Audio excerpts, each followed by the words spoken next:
पहले आपने basically PC को ऑन करना है, ठीक है। उसके बाद मशीन को ऑन करते हैं। तो मशीन को हम ऑन करते हैं।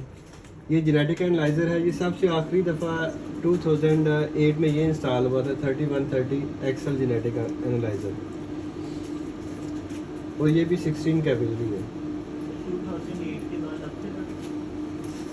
अब ख़राब हो गया है ये। इसने अल्हम्दुलिल्लाह बड़ा काम किया है जो ना। पूरे पाकिस्तान में सीक्वेंसिंग की, जीनोटाइपिंग की हम सर्विसेज देते थे, कमर्शियल सर्विसेज जो ना। अब आपने जब एडमिशन लिया है तो इसने जवाब दे दिया है कि हुज़ैफा आ गया तो जो है अब नहीं चलना चाहिए। बड़ी नेक शगुन आमद हमारी। काफ़ी कोशिश की है रिसेंटली। इससे पहले ये जो इसका ब्लॉक है ना, इसमें मसला ये है, ये पंप है बेसिकली जो पॉलीमर को जो है ना वो पुल करता है, फिर जो है ना फिल करता है। आपको कैपिलरीज में सारी दिखाता हूँ, एक दफ़ा यहाँ हो गया ना। तो इसको रिप्लेस किया था, लेकिन हार्डली 1 महीना चला। उसके बाद अगेन जो इसको इशू था अगेन वो आना शुरू हो गया। तो अब हम बेबस हैं। यस, अगर आप में से कोई इंजीनियर है तो वो एक्सपेरिमेंट कर सकता है। सर ये पंप तो मिल जाता है बाहर से? इनका ना, इनका बैकअप ख़त्म हो गया। अच्छा। हर एक जो मशीन होती है ना उसका एक टाइम होता है, लाइफ होती है। नहीं सर, असल में ना HPLC के जैसे पंप वगैरह उनके फिर ख़राब हो जाते हैं तो वो भी बाहर से मंगवा लेते ये हैं। जो है ना, ये अप्लाइड बायो सिस्टम के मशीन्स हैं जो अब लाइफ टेक्नोलॉजीज़ के अंडर हैं, और वो एज़ पर पॉलिसी अब इसका कुछ भी नहीं देते। ये इशू है हमारे साथ। सर ये सारी 4 मशीनें अगर आपने देखा कोई भी लेता नहीं है सारी को नहीं ले आए सर। अच्छा, ये ग्रीन हो गया। ये सबसे पहले जब भी जेनेटिक एनालाइजर अब आपने ऑन करना है, ठीक है। ऑन करेंगे, जब वो ग्रीन हो जाए तो इट मींस अब ये फंक्शनल, अब इसको आपने इसका सॉफ्टवेयर ओपन करना है, ठीक है। इसके बाद सॉफ्टवेयर ओपन करते हैं। ये इसका सॉफ्टवेयर है, डबल क्लिक करेंगे। अच्छा, ये इसलिए भी आपको बता रहा हूँ कि अल्लाह करे आप PFSA में या किसी और, अभी ये मतलब मशीन्स फंक्शनल हैं। ये नहीं कि ये टेक्नोलॉजी अभी ख़त्म हो गई है, अभी चल रही है। सर तो जो DNA का टेस्टिंग, जो भी फोरेंसिक DNA टाइपिंग है, इन्हीं पे होती है। सर जिन स्टूडेंट्स की रिसर्च सीक्वेंसिंग से रिलेटेड होती है तो फिर वो कहाँ उनकी वो करते हैं वो लोग? अब तो वो बेचारे बाहर से हम करवा रहे हैं, बाहर ठीक से है। कहाँ से मतलब? कोरिया। बाहर से कोरिया से हो रहे हैं, बहुत सारी कंपनी करती हैं। इस तरह ये इंटरफेस ये ओपन होता है, और ये आहिस्ता आहिस्ता जब ग्रीन हो जाएगा तो इट मीन ये सॉफ्टवेयर पूरा का पूरा ओपन हो जाएगा।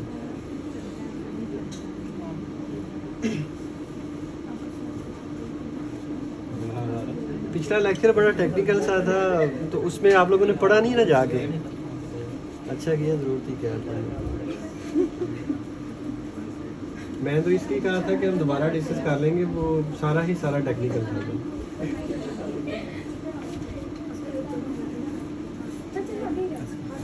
ये देखें, ये सॉफ्टवेयर ना ओपन हो गया। यहाँ से ये सारे के सारा ऑपरेशनल है। उसमें हम बाद में डिस्कस करते हैं। सबसे पहले आपको मशीन दिखाते हैं।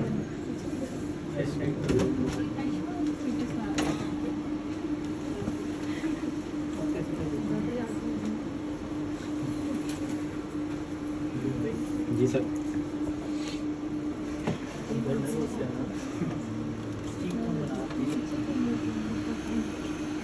ये जी टोटल है। आपको मैं क्या उस दिन बता रहा था ना कि 2 तरफ बफर होता है। एक ये हमने बफर लगाया हुआ इधर, एक ये है, ठीक है। और DNA पे नेगेटिवली चार्ज होता है ना, जी सर। तो वो DNA क्या है, फिर एनाइंस है। तो एनाइन की तरफ जो इलेक्ट्रोड होता है उसको क्या कहते हैं? एनोड। एनोड कहते हैं ना, एनाइन उस पर जाते हैं। ऐसा ही है, जब मैं गलत कह रहा हूँ? ऐसे ही है। अच्छा फिर ठीक है। मैं कहा नहीं ना, साज की सारी गलती कर रहे हैं। तो ये इसका एनोड है, और ये बेसिकली इसका कैथोड है। जी सर। ठीक है। तो ये कैपिलरी है। सैंपल यहाँ से पिक होगा, फिर जब इलेक्ट्रोफोरेसिस होगी इनके अंदर से मूव करता हुआ इधर आएगा। यहाँ ये आपने देखा था डिटेक्शन चैम्बर, ठीक है। ये देखिएगा, इसको मैं ओपन करता हूँ।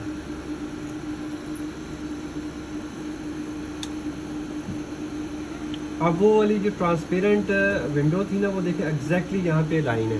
जी सर। और इसके पीछे बेसिकली लेज़र है, जो लेज़र बीम बेसिकली इस पर स्ट्राइक आ रही होती है। सैंपल जब पास होता है दैन वो, क्योंकि आपकी डाई लेबल्ड है ना न्यूक्लियोटाइड जो DDNTPs है, वो लाइट अब्जॉर्ब करेंगे, जब अमिट करेंगे दैन इसके पीछे जो है ना charge couple device CCD camera है बेसिकली, वो उसको ऑब्जर्व करता है। फिर उसके कलर के लिहाज से वो फिर आगे सॉफ्टवेयर जो रिजॉल्व करके बताता जाता है कि अब A पास हुआ है, G हुआ है, C हुआ है, D हुआ है। इस तरह ये कंटिन्यूसली एक प्रोसेस जो है ना कंप्लीट होता है। ये पूरे का पूरा ये देखिए पूरा एक मुकम्मल उसी तरह जैसे आप जेल इलेक्ट्रोफेस देखते हैं ना, आगे वैसा ही आ जाता है। कोशिश खराब ये दरवाजा उतार देते ये कंप्लीट जो है ना एक सर्किट इसका पूरा हो जाता है। यहाँ तक ठीक है? तो ठीक है। अच्छा, इसमें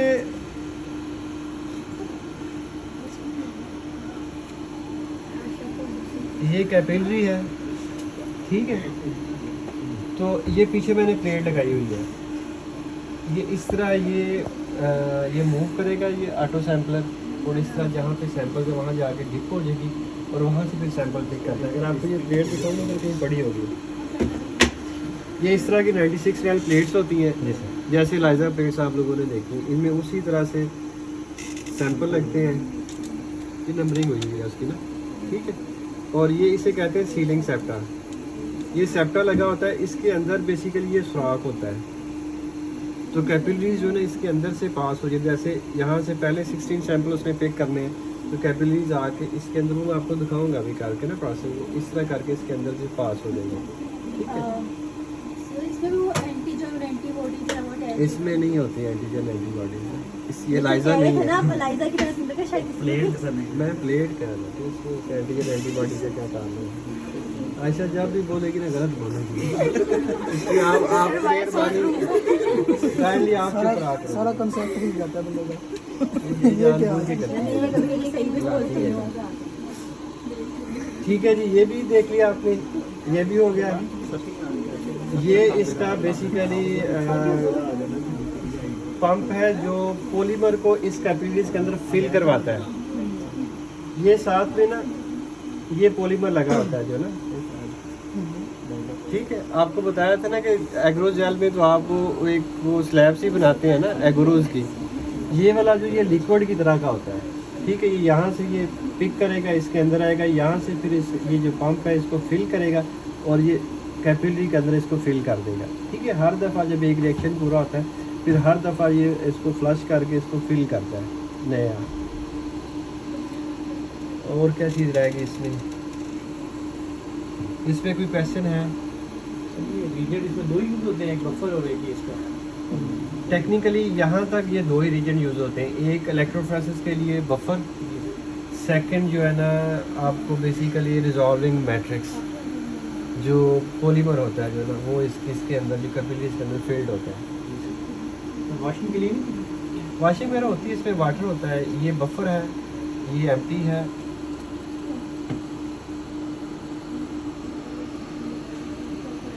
बेसिकली इतना वो सिंपल प्रोसेस तो नहीं होता ना, पीछे आपने ये वाटर रखा हुआ, वाटर ये बेसिकली जब वॉशिंग इसने करनी होती है तो वाटर में चला जाता है मूव करके, ठीक है। क्योंकि जिसने पिक करना है, जब उसके बाद जब इसने वॉश करना है वाटर में जाएगा, जाकर उसको वॉश करके अगेन जो जब इलेक्ट्रोफोरेसिस करना होगा फिर वहाँ से कैपिलरी निकल के तो बफर वाले सेक्शन में आ जाएगी, ठीक है।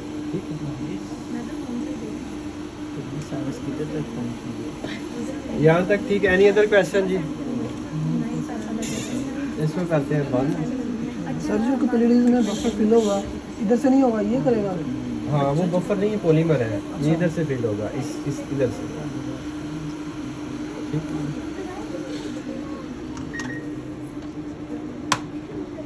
इसको हम बंद करेंगे, अगेन ये होम पोजीशन पे आ जाएगा।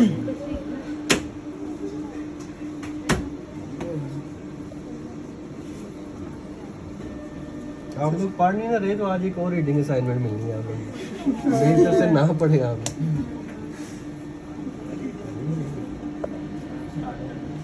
वैसे भी पेपर आ लेक्चर स्टार्ट कर गए। दो। सर सॉफ्टवेयर कौन सा? ये इधर वाला।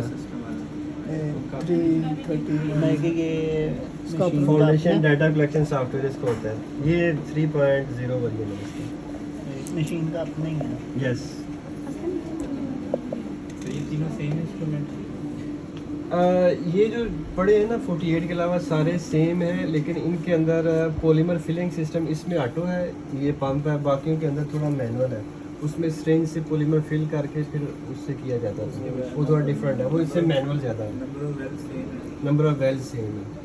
अच्छा ये ओपन हो गया सॉफ्टवेयर। अब इसमें क्योंकि आपको दो चीज़ें पढ़ाई थी मैंने ना, स्पेक्ट्रल और स्पेशियल कैलिब्रेशन। कैलिब्रेशन दो टाइप्स के होते हैं, ऐसे ही है ना? जी सर। तो अगर स्पेशल कैलिब्रेशन करनी होगी तो ये देखें यहाँ पे है, ठीक है। ये जैसे मैंने इंस्ट्रूमेंट स्टेटस है ना, तो स्टेटस आ रहा है ना कि इसमें आ रहा है कि कैपिलरी कितनी लेंथ की लगी हुई है, कितने रन यूज़ हुआ है, पॉप कौन सा लगा हुआ है। बेसिकली ये जो पॉप है ना, वो जो पॉलीमर है उनका ब्रांड नेम्स रखे हुए उन्होंने, पॉप 4, पॉप 6, पॉप 7 इस तरह करके।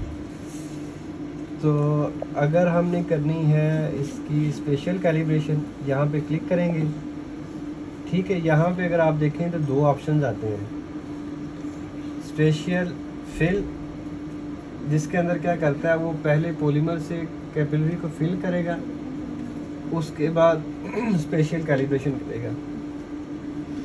सेकंड ऑप्शन होता है कि नो फिल, तो फिल किए बगैर जो ना, ठीक है, पॉलीमर उसमें पिक नहीं करेगा। और ये हम क्यों करते हैं स्पेशल कैलिब्रेशन? हाँ जी बच्चों, क्यों करते हैं? ऐਵੇਂ ही करते हैं टाइम ज़ाया करने के लिए। पीक्स के लिए रिप्लेस करते हैं इसकी विंडो के आगे उसका कैपिलरी। यस, जब कैपिलरी वगैरह रिप्लेस होती है ना, बेसिकली ये जो इसकी पोजीशन है ना, यहाँ पे विंडो आप देख रहे थे कि अभी भी अगर मैंने छेड़छाड़ की है तो मुझे चाहिए कि मैं करूँ उसको ना, ठीक है। तो अगर ये अपनी ये देखें, ये वाला ये हिल जाता है जो है ना, इसको हम ओपन करके निकाल के सारा लगाते हैं। तो बेसिकली इसकी पोजीशनिंग देखता है कि क्या प्रॉपर जो है ना अलाइंड है, जहाँ जहाँ पे कैपिलरी की पोजीशन आनी चाहिए क्या उस पर आ रही है कि नहीं आ रही।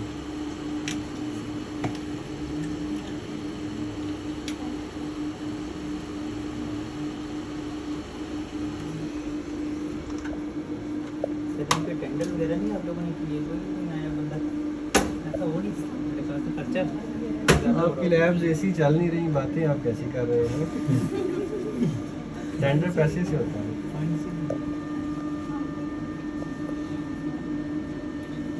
अच्छा, आप ना बेसिकली मैंने पॉलीमर उतार के तो वाटर लगाया हुआ है, क्योंकि पॉलीमर वो ना ख़राब हो जाता है। तो जब से ये मशीन ख़राब हुई है तकरीबन 4-5 माह से, तभी फिर वो अभी क्योंकि ठीक नहीं हुई तो हमने पॉलीमर उतारा हुआ है। तो इसलिए मैं फिल के साथ नहीं करूँ, अगर मैं फिल के साथ करूँगा तो फिर वो वाटर को उस कैपिलरी के अंदर फिल कर देगा, ठीक है। तो नो फिल के साथ करते हैं। स्टार्ट।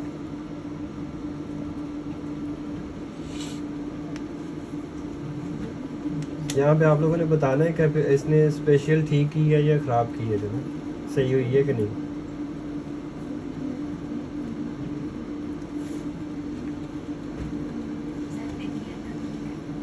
सर ने खराब, मशीन ने करना है, सर ने क्या, सर पे क्लिक कर दें उसको। मशीन ने अपना आप बताना है कि मैं सही हूँ ख़राब हूँ।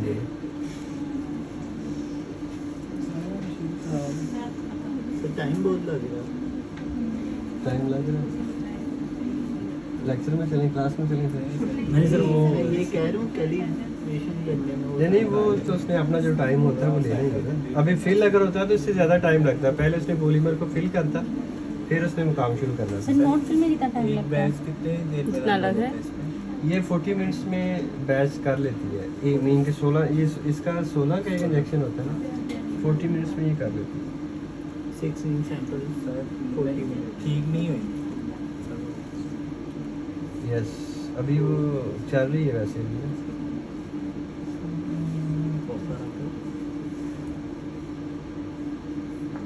पहली 3 ठीक है, बाकी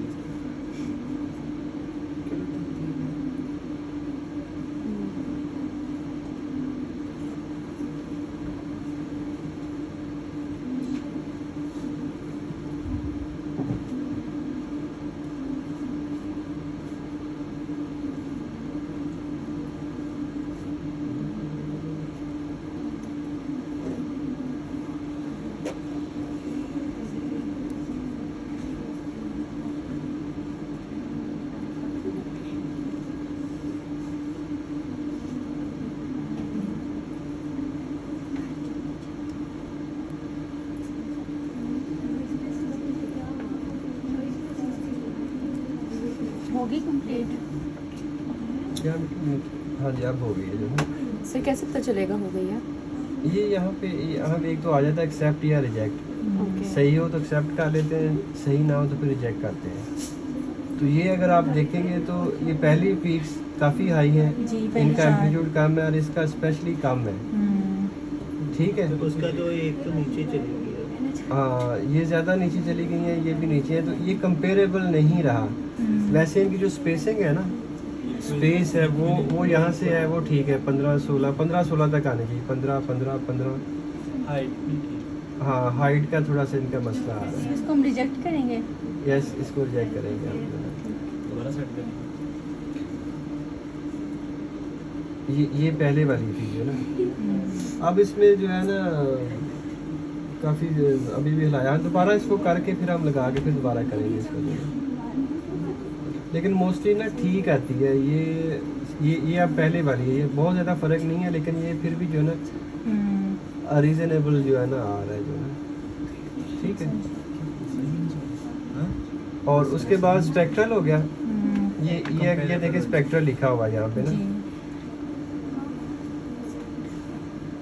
स्पेक्ट्रल पिछली कोई भी इसमें स्टोर नहीं है मेरे ख्याल से, क्योंकि जब हमने दोबारा इसके सॉफ्टवेयर किए थे तो ये फिल ही नहीं पॉलीमर करता ना, इस वजह से स्पेक्ट्रल नहीं आप यहाँ से देख सकते। लेकिन अगर रन करना हो ना, ये प्लेट मैनेजर होता है यहाँ पे। प्लेट मैनेजर पे आके आप बेसिकली जो प्लेट जिस तरह रन होनी है ना, वो बेसिकली उसकी इंस्ट्रक्शंस हैं। तो आप यहाँ पे जाते हैं न्यू, यहाँ पे आप प्लेट नेम दे देते हैं, यहाँ पे एप्लीकेशन टाइप कि आपने स्पेक्ट्रल कैलिब्रेशन करनी है या आपने जीन मैपर बेसिकली जेनेरिक, ये डिफरेंट हमने खुद बनाए होते हैं। ये जीनोटाइपिंग के लिए है, ये सीक्वेंसिंग एनालिसिस सीक्वेंसिंग के लिए है। ठीक है, मीन्स के टाइप ऑफ आप एप्लीकेशन इसमें करते हैं। Then type of plates 96 well भी होती हैं, 384 वेल भी होती हैं। ये 96 वेल प्लेट वाला सिस्टम है। ठीक है, 96 वाली करेंगे। यहाँ पे वैसे ऑपरेटर ये वो नाम लिखेंगे, आगे फिर इस तरह ओपन हो जाती है। ये अगर मैं बताऊंगा अभी तो आप लोगों को याद तो रहना नहीं, हमें टाइम ज़ाया कर रहे हैं। अच्छा, ये क्लोज चैनल हाँ सिर्फ अप्लाइड बाय सिस्टम के रीजन वर्क करते हैं नहीं इसमें। दूसरे कर देते हैं। ये जो पुराने सिस्टम्स हैं इनका वो सिस्टम नहीं है, वो ट्रैकिंग आईडी वगैरह उस तरह का नहीं है, बारकोड इस पे नहीं है। ठीक हो गया जी, कोई क्वेश्चन है तो करें, नहीं तो लेक्चर में चलते हैं जो ना।